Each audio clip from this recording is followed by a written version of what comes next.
राधे राधे, जय श्री कृष्णा। मैं सीमा सिंह बड़ों को चरण स्पर, छोटों को प्यार और बराबर वालों को तहे दिल से नमस्कार करती हूँ। आज मैं आपको सावन मास के महात्म्य का तीसरा अध्याय सुनाने जा रही हूँ। इस अध्याय में नक्त व्रत, लक्ष्य पूजा, भूमि शयन और मौन व्रत धारण करने का क्या फल मिलता है वह पूरा इस अध्याय में आएगा। और जो कोई मनुष्य सावन मास में अपनी प्रिय वस्तु का त्याग करता है उसे इसका क्या फल मिलता है वह भी इस अध्याय में आएगा। अब तक हमने 2 अध्याय सुने हैं। अगर आपके दोनों अध्याय सुनने से छूट गए हैं तो डिस्क्रिप्शन बॉक्स में मैं उनका लिंक छोड़ दूंगी। आप वहां से अपना छूटा हुआ अध्याय सुनकर पुण्य लाभ कमा सकते हैं। और हमेशा की तरह अगर आपको ये अध्याय अच्छे लगे तो इसे ज़्यादा से ज़्यादा लाइक करें, अपने दोस्तों रिश्तेदारों में ज़रूर शेयर करें ताकि उन्हें भी सावन मास के महात्म्य को सुनने का संपूर्ण फल प्राप्त हो और आपको इसका पुण्य लाभ मिले। और आपसे एक करुण रिक्वेस्ट है कि अगर अभी तक आपने मेरे चैनल को सब्सक्राइब नहीं किया है तो कृपया मेरे चैनल को सब्सक्राइब करें ताकि मेरा आगे आने वाला वीडियो सबसे पहले आपको मिले। धन्यवाद। आइए अब हम सावन मास का यह अध्याय सुनते हैं।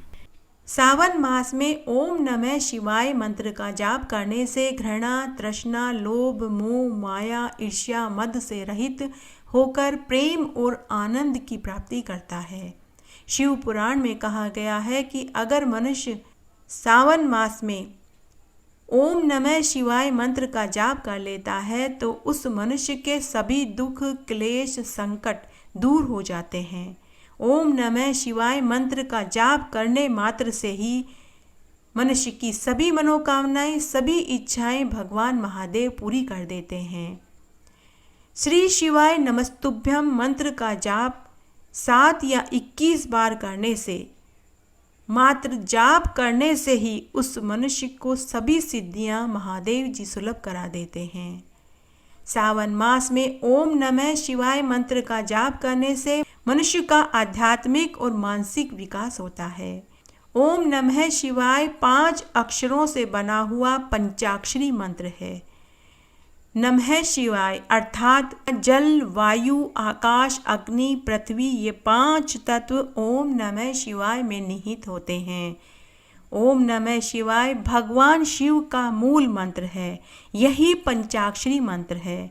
भगवान शिव को प्रसन्न करने के लिए ओम त्र्यंबकम यजामहे सुगंधिम पुष्टिवर्धनम उर्वारुकमी बंधनान मृत्यु मोक्ष्य मामृतात्, इस मंत्र का जाप करने से मौत के मुंह से भी यह मंत्र खींच कर ले आता है, अर्थात मरते हुए मनुष्य को यह मंत्र सांस प्रदान कर देता है। यह इतना शक्तिशाली मंत्र है। शिव महापुराण का बीज मंत्र ओम ह्रीं ह्रां नमः शिवाय है। सावन मास में शिवलिंग पर चावल चढ़ाने से धन, तिल चढ़ाने से पापों का नाश, जौ चढ़ाने से धन, सुख, वैभव, गेहूं चढ़ाने से संतान सुख और रोज जल से शिवलिंग पर अभिषेक करने से निरोगी कंचन जैसी काया मिलती है। शिवलिंग पर जल चढ़ाते समय पूर्व और उत्तर दिशा की ओर मुख करके बैठना चाहिए। फिर पंचामृत से शिवलिंग का स्नान करावें, फिर साफ जल से स्नान करावें, फिर बेल पत्र, धतूरा, आंकड़े का फूल चढ़ाकर पुनः साफ जल से स्नान करावें।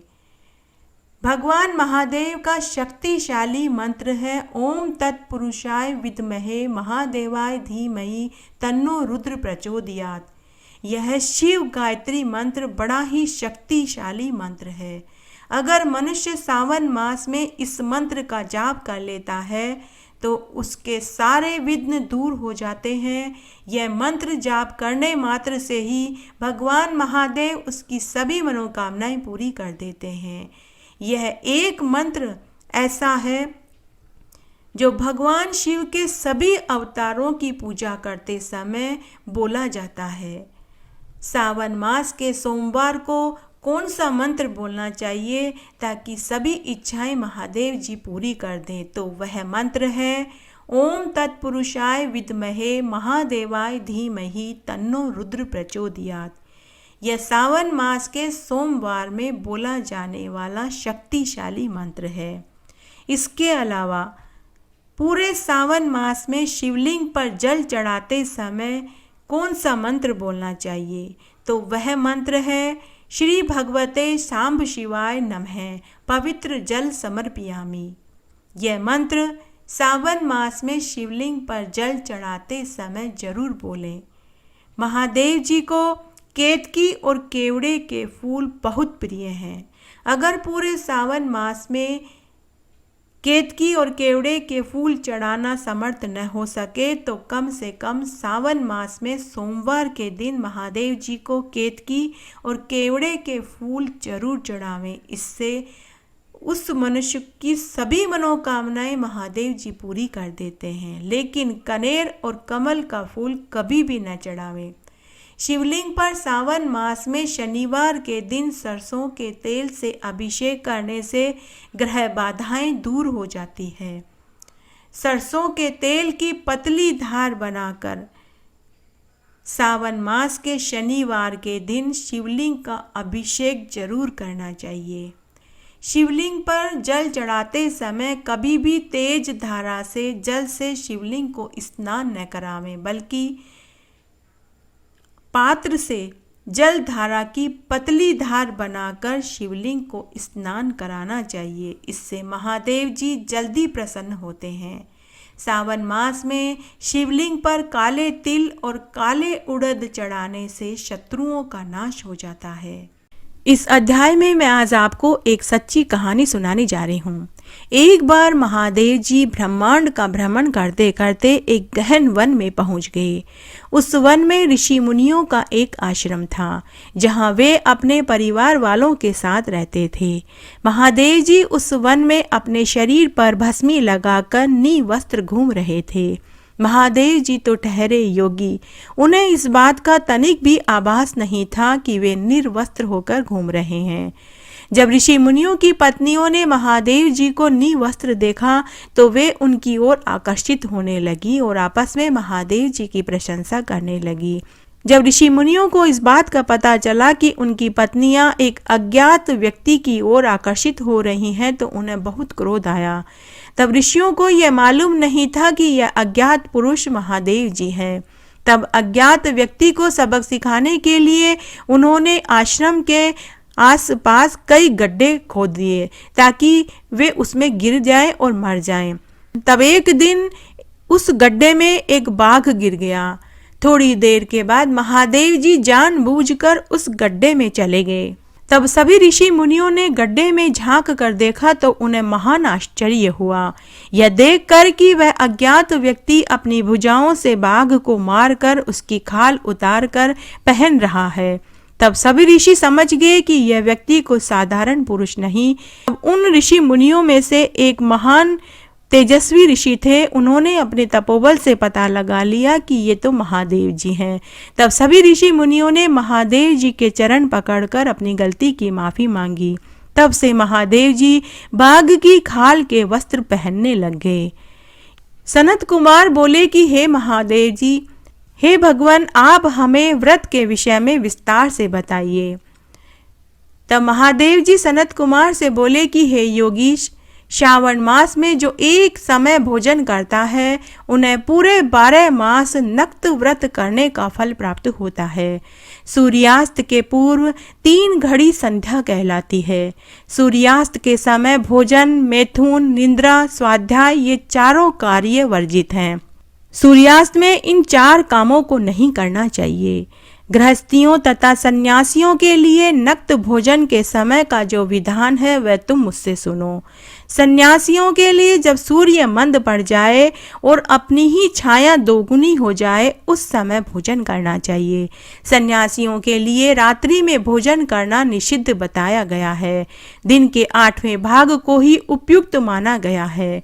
गृहस्थ रात्रि के समय भोजन कर सकता है, अर्थात गृहस्थ तारों के छांव में भोजन कर सकता है। सन्यासियों, विधवा स्त्रियों और विदुर पुरुषों को दिन में नक्त भोजन का विधान है, किंतु विदुर पुरुष यदि पुत्र के साथ रहता है तो वह रात्रि को भोजन कर सकता है, क्योंकि वह भी गृहस्थ के आश्रम में आता है। श्रावण मास में नक्त व्रत करने वालों को सद्गति प्राप्त होती है। हे सनत कुमार, मैं अब तुम्हें सावन मास के व्रत की विधि बताता हूँ। श्रावण मास की प्रतिपदा को प्रातःकाल उठकर यह संकल्प करना चाहिए कि मैं संपूर्ण मास में संयम पूर्वक रहते हुए प्रतिदिन प्रातः स्नान करूंगा, नक्त व्रत करूंगा, भूमि पर शयन करूंगा, सभी प्राणियों के साथ दया भाव रखूंगा। हे प्रभु, यदि यह व्रत पूर्ण होने से पहले ही मेरी मृत्यु हो जाए तो कृपया आप मेरे व्रत को पूर्ण समझें। इस प्रकार से विद्वान पुरुष संकल्प करने के बाद ही सावन मास में स्नान और व्रत प्रारंभ करते हैं। नक्त व्रत करने वाला प्राणी मुझे बहुत प्रिय है। इसके साथ साथ पूरे मास ब्राह्मण के द्वारा या स्वयं अतिरुद्र, महारुद्र अथवा रुद्र से प्रतिदिन अभिषेक करता रहे, क्योंकि मुझे जलधारा से सिंचन बहुत प्रिय है। अथवा रुद्र से प्रतिदिन हवन करे। जो वस्तु अपने उपयोग या भोजन में अति प्रिय हो उसे ब्राह्मण को दान में देकर स्वयं उसका त्याग कर दे तो उसकी मैं सभी मनोकामनाएं पूरी कर देता हूँ। जो मनुष्य सावन मास में ब्रह्मचार्य का पालन करता है वह बलवान, कीर्तिवान और चक्रवर्ती राजा बनता है। हे सनत कुमार, अब मैं तुम्हें लक्ष्य पूजा की विधि बताता हूँ। लक्ष्मी की कामना करने वाले को सावन मास में बिल पत्रों से मेरी पूजा करनी चाहिए। शांति चाहने वाले को दुर्वा से और दीर्घायु की कामना करने वाले को चंपा के पुष्पों से मेरी पूजा करे। विद्या चाहने वाले को मल्लिका और चमेली के पुष्पों से मेरा पूजन करना चाहिए। सावन मास में जो व्यक्ति भगवान विष्णु और मेरी तुलसी दल से पूजा करता है उसकी मैं सभी मनोकामनाएं पूरी कर देता हूँ। पुत्र की कामना करने वाले मनुष्य को सावन मास में कटेरी के पुष्पों से मेरी पूजा करनी चाहिए और अन्य विपत्तियों का नाश चाहने वाले को धान्य से मेरा पूजन करे। इस प्रकार लक्ष्य पूजन करने से भगवान शिव अर्थात मैं प्रसन्न हो जाता हूँ। हे सनत कुमार, अब मैं तुम्हें उद्यापन की विधि बताता हूँ। तत्पश्चात उद्यापन के लिए सुंदर मंडप बनाएं। मंडप के तीसरे भाग में वेदी बनाएं और पुण्य हासन करके आचार्य का वरण करें। उस मंडप में सारी रात गीत, संगीत, वेद मंत्रों से कीर्तन और जागरण करें। वेदी पर चातुर्लिंग तो भ्रद बनाएं, उसके मध्य में चावलों का कैलाश बनाएं, उस पर तांबे का कलश स्थापित करें। कलश पर पंच पल्लव अर्थात आम के 5 पत्ते रखकर एक छोटा सा वस्त्र रख दें। उस पर शिव पार्वती की स्वर्ण की मूर्ति स्थापित करें। पंचामृत से स्नान कराकर उस मूर्ति का पूजन करें। उस पर धूप, दीप, नैवेद्य समस्त सामग्री चढ़ाकर रात्रि के समय गीत, संगीत, नृत्य, भजन, शिव मंत्रों का उच्चारण करते हुए रात्रि जागरण करें। प्रातःकाल उठकर नित्य कर्म से निवृत्त होकर वेदी बनाकर तिल, घी, खीर से मूल मंत्र, गायत्री मंत्र, शिव सहस्त्र नाम से हवन करें। जिस मंत्र से पूजन किया जाए उसी मंत्र से हवन करके शक्कर और घी से युक्त चरु से आहुति देवें। तत्पश्चात पूर्णाहुति देकर हवन संपन्न करें। वस्त्र, आभूषण, दक्षिणा आदि देकर आचार्य का सत्कार करें। जिस वस्तु से शिवजी की पूजा की जाती है उसका दान करें। अन्य ब्राह्मणों को भी दक्षिणा दें। शिवजी की स्वर्ण की प्रतिमा बनाकर लक्ष्य पूजन करें। यदि पूरे सावन मास में अखंड दीपक जलाया है तो फिर दीपक का दान करें। समस्त कामना पूर्ति हेतु सोने की बत्ती सही चांदी का दीपक, गाय के घी में डूबी हुई बत्ती जला करके मंदिर में दान करें या फिर किसी योग्य ब्राह्मण को दीपक का दान करें। उसके बाद देवताओं से क्षमा प्रार्थना करें और 101 ब्राह्मणों को भोजन करावें। यदि 101 ब्राह्मणों को भोजन कराना सामर्थ्य में नहीं है तो 11 ब्राह्मणों को श्रावण मास की समाप्ति पर भोजन कराएं। जो मनुष्य ऐसा करता है उसकी सभी मनोकामनाएं पूरी होती है और उसका सावन मास का स्नान और व्रत फलदायी होकर उसे अनंत कोटि गुना फल देता है। हे श्रवण कुमार, सावन मास में अपनी किसी प्रिय वस्तु का त्याग करने का जो फल मिलता है अब वह तुम सुनो। जो मनुष्य सावन मास में अपनी प्रिय वस्तु का त्याग करता है उसकी सभी मनोकामनाओं को मैं पूरी कर देता हूँ। वह मनुष्य इस लोक में सुख और परलोक में लाख गुना अधिक फल पाता है। फल की कामना करके त्याग करने पर वही फल प्राप्त होता है तथा निष्काम भाव से त्याग करने पर उत्तम गति प्राप्त होती है। जो रुद्री पाठ के अक्षर की गिनती के हिसाब से उतनी ही संख्या से रुद्राभिषेक करता है तो प्रत्येक अक्षर के प्रभाव से करोड़ों वर्ष तक रुद्रलोक में पूजित होकर निवास करता है। सावन मास में जो मनुष्य पंचामृत से मेरा अभिषेक करता है उसे मरने के बाद शिवलोक की प्राप्ति होती है। वह मनुष्य आवागमन के चक्र से मुक्त हो जाता है। हे श्रवण कुमार, श्रावण मास में भूमि पर शयन करने का जो फल प्राप्त होता है अब वह तुम सुनो। श्रावण मास में भूमि पर शयन करने वाले को मूंगा अथवा हाथी दांत या चंदन से निर्मित नाना रत्नों से जड़ा अति कोमल गरुड़ चिन्ह से युक्त उत्तम वस्त्र व रुई से भरे गद्दों वाली सुंदर व झालरदार तकियों से युक्त शैया सुंदर स्त्री सहित व रत्नों के दीपक से युक्त प्राप्त होती है। सावन मास में जो मनुष्य ब्रह्मचार्य से रहता है उसके अंदर बल व वीर्य की पुष्टि होती है।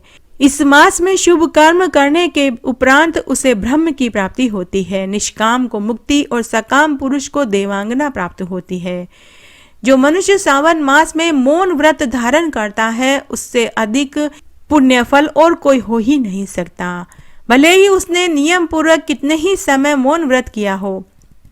श्रावण मास में जो मौन व्रत धारण करता है उसके फल की तो गणना भी नहीं की जा सकती। अगर सावन मास में मौन व्रत धारण किया है तो सावन मास की समाप्ति पर उस मनुष्य को पीतल का घंटा या कोई धार्मिक पुस्तक मंदिर में या किसी योग्य पंडित को दान में देना चाहिए। जो मनुष्य ऐसा करता है वह विद्वान बुद्धिमान होता है, बृहस्पति लोक में पूजित होता है, वह वेद वेदांग व्याकरण ज्योतिष शास्त्र का ज्ञाता बनता है।